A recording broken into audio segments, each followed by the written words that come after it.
Alright, so now we're going to the next part, which is we're going to see the periodic trends in the size of ions. Okay, so size of ions samalah dengan ionic radii. Okay, so the ions that we have are cations dengan anions. Okay, so we're going to compare the size of the atom with its ion, atau we're going to compare the size of atom with its cations. Okay, ataupun between elements, different elements, okay, boleh jadi cations and ions. Okay, so we will see how to explain those. Okay, so first of all, we are going to compare atoms dengan the size of its anion. Alright, dia punya anion. Okay, first part is when electrons are added to the valence shell of an atom. So maksud kita ada atom, and then we add electron, okay, to the atom, we will get an anion. Okay, so our anion, it is larger than its atom.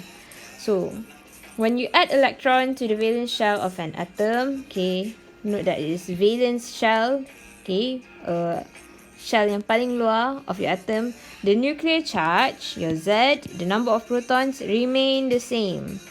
But repulsions between electrons in the ion is stronger than in the atom. Okay, so maksudnya apa tu? Bila awak add electron, kan, awak add electron, the number of proton masih sama, therefore the nuclear charge remains the same. Maksudnya daya tarik awak punya nuclear charge daripada nukleus tu, the force, okay, dia tarik elektron awak masih sama. Tapi awak tambah lagi satu elektron. So when you add more electrons, okay, there will be repulsion between electron tu. So when you add more electron, one more electron, the repulsions between the electrons, okay, in the ion, since awak dah add satu electron, will be stronger than in the atom. Okay, can you imagine that? Okay, so what happens is that the attraction between the nucleus and each electrons in the ion is weaker than in the atom. Okay, so maksudnya the force of attraction makin weak lah between nucleus dengan valence electrons in the outermost shell. Okay, that causes the electrons to push apart. Okay, dia tolak each other. Okay, dalam awak punya shell tu, dia tolak each other. Okay, dia tolak, dia ada repulsion. Okay, dekat sini pun ada repulsion. So therefore it will enlarge the domain of electron cloud. So maksudnya daripada awak punya cloud macam ni, as an atom, bila awak tambah elektron, dia ada lebih repulsion, so dia makin besar.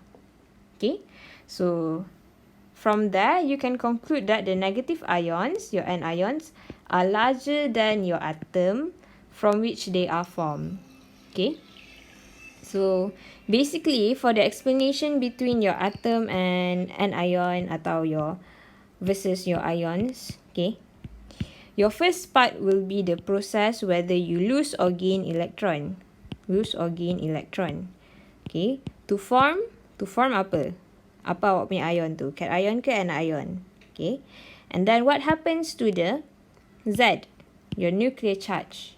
Alright, does it remain the same? Okay, sebenarnya it will remain the same lah, sebab awak add atau lose electron je, awak punya proton tak jadi apa-apa.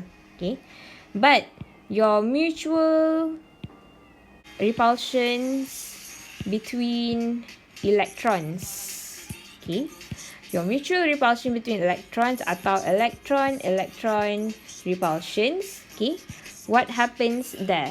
Kalau awak tambah lagi electron to form kan macam anion, then awak punya electron repulsion will increase lah. So nanti awak punya electrons tu dalam awak punya ion will push apart each other. Okay, so bila dia ada repulsion, dia tolak each other, dan awak punya domain of electron cloud will enlarge. Okay, makin besar. Okay, alright, so this is yang tu tadi, gain or lose electron to to form what? Z remain the same atau tak? Your electron repulsion. Okay, what happens there? And then this part here, you're going to talk about attraction between nucleus and the electrons in the ions. Okay, and then here, ini just for the case of an ion lah. Awak cakap dia push apart each other. Tapi kalau dalam cation, tak ada cakap pasal ni. Okay, this one, okay, this part you can conclude the size. Okay, size of your atom versus its ions. Okay, so that is basically like the format of explaining your atoms versus your ions. Okay, the size. Okay, so for cation pula, alright, when electrons are removed from the valence shell of an atom. Okay, so maksudnya awak ada atom. Okay, pasal awak ada elektron, let's say ada contoh. Okay, pasal awak remove satu elektron, okay, maksudnya awak lose electron. So what will happen? Okay, you will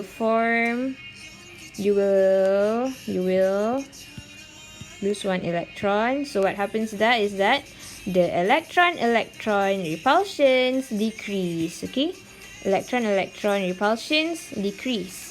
So maksudnya bila awak buang satu elektron tu, awak punya mutual repulsions between electrons akan decrease. But your nuclear charge, your Z, okay, your Z will remain the same. Okay, the number of protons will remain the same. Alright, so the remaining electrons, okay, ni keyword yang penting, ni word yang penting, remaining electrons, okay, lepas awak buang satu elektron tu, they are pulled closer together around the nucleus. Okay, maksudnya dia kena tarik lebih dekat dengan nucleus. So maksudnya apa akan berlaku kepada size awak punya cation tu? So you can conclude that the cations are smaller than its atom from which they are formed. Okay, so basically yang ni benda sama lah. Awak ini lose electron, awak remove electron. Okay, ni lose electron. So apa jadi dengan electron repulsion? Okay, it will decrease, but your nuclear charge will remain constant. Okay, so what does that mean? What happens to the remaining electrons? Are they pulled closer or do they push apart each other? They will be pulled closer. Okay, tarik lebih rapat to your nucleus. So the size of the cations are smaller than your atoms. Okay, so this is basically the comparison of your atomic radii with ionic radii. So on your left here, okay, you have atom versus its cations. Okay, this is basically the same thing that that was explained just now. Okay, tapi ini just nak bagi tahu lah, nak tunjuk the radius betul-betul. Okay, as you can see here, the atoms are much more larger than your cations. Okay, when you form cation, okay, you lose electron, right? So when you lose electron, awak punya cation tu dia lebih kecil lah size dia daripada awak punya atom. Okay, so here atom versus its anion. So you can see that the anion will be much larger because you have gained electrons. So the electrons will push apart each other. There will be repulsion between them. Okay, so but the nuclear charge remain the same. Okay, so dia still akan jadi lebih besar lah. Alright, so next we are going to look at the trend of ionic radius across period 3. Okay, so across period 3, okay, kalau kat atas ni ada hydrogen, this is period 1, period 2, period 3. So start daripada sodium sampailah chlorine. Okay, so kita tak cakap pasal noble gas group 18 sebab it is already stable. So we are going to talk about sampai group 17 ni lah. Okay, so it says that cations in the same period, okay, awak tengok sini, okay, Na plus to silicon 4 plus show a decrease in the radius. So size dia makin kecil sampai silicon 4 plus. Okay. So yeah. So from there, okay, the ionic radius increases from silicon 4 plus to phosphorus 3 minus. Okay. Dia tiba-tiba besar pula phosphorus ni. And then daripada phosphorus 3 minus to Cl minus, the size makin kecil pula. Okay, so how are you going to explain this trend across period 3? Okay, trend of ionic radii across period 3. Kenapa dia macam ni? Kenapa dia tak constant saja? So the points that we will use is isoelectronic factor and the varying nuclear charge. So basically Z and this new term, okay, isoelectronic species or factor. Okay, so isoelectronic species, okay, are groups of atoms and ions which have the same electronic configuration. Iso maksudnya sama, electron maksudnya same number of electrons lah. So kalau same number of electrons maksudnya dia have the same electronic configuration lah. So contohnya macam sodium plus, Al3 minus, silicon 4 plus ions, they are isoelectronic to each other with the electronic configuration of 1s2, 2s2, 2p6. Okay, dia ada 10 elektron ketiga-tiga ion ini. Okay. Okay. So, in order to explain the ionic radii of these ions, okay, we will be applying the concept of effective nuclear charge balik lah. So, this is basically the same thing that I explained just now. Effective nuclear charge, you already know. Okay, we are going to use the term effective nuclear charge now. Okay.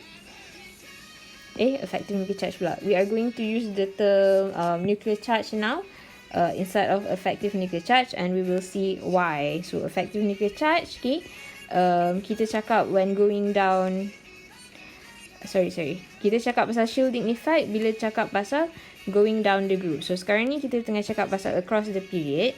So bila across the period, okay, bila dia bukan transition element, kita akan cakap pasal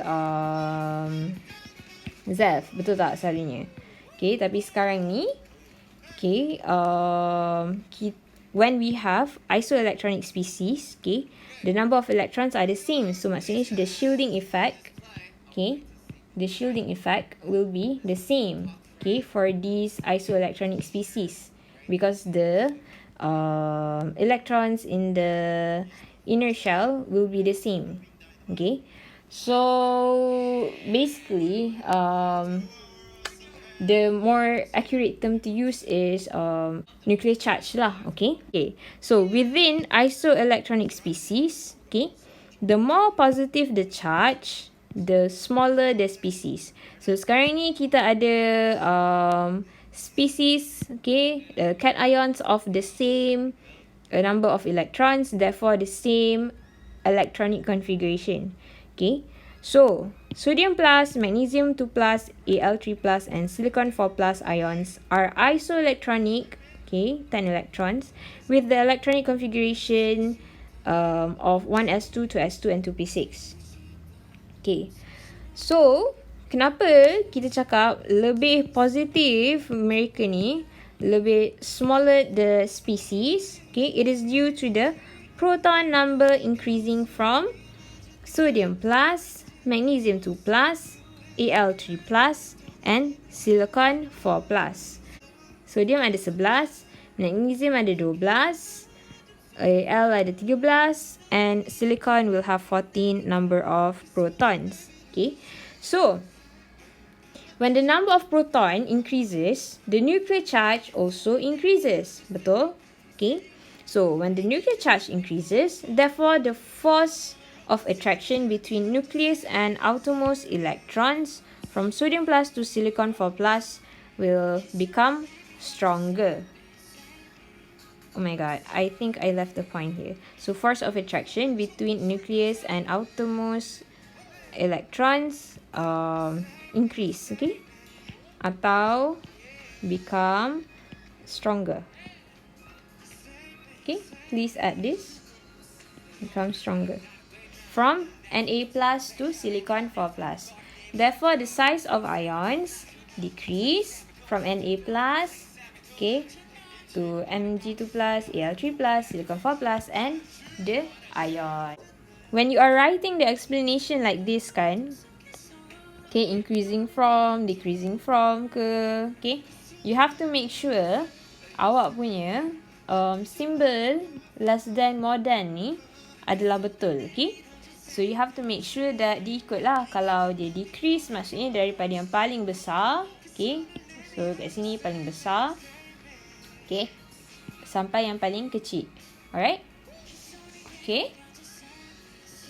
So now we are going to look at the anions. So within the isoelectronic species of anions, the more negative the charge, the larger the species. Okay. So dia terbalik lah macam daripada tadi. Okay. So ini pun kita akan tengok the number of protons decreasing from chlorine, sulfur, phosphorus. Alright. So first you need to know the number of protons. Okay. So since they have the same number of electrons, we are going to compare the nuclear charge lah. Sebab number of protons dia yang berbeza. The number of electrons sama je. Okay. So the shielding effect will be the same. But the the nuclear charge will be different. Okay. So the effective nuclear charge will decrease daripada chlorine to chloride ion to phosphorus 3 minus. Okay. So therefore, the attraction between the nucleus and the outermost electrons will decrease from Cl minus to S2 minus to P3 minus. Okay. Make sure the symbols are correct. And therefore, the ionic radii will increase from Cl minus, S2 minus to P3 minus. So now we know that phosphorus 3 minus is the largest ion between these three isoelectronic species lah. Okay. Okay. So now, we're done. So do the exercises that are in these notes, and we will discuss in our tutorial session. Okay. Thank you guys.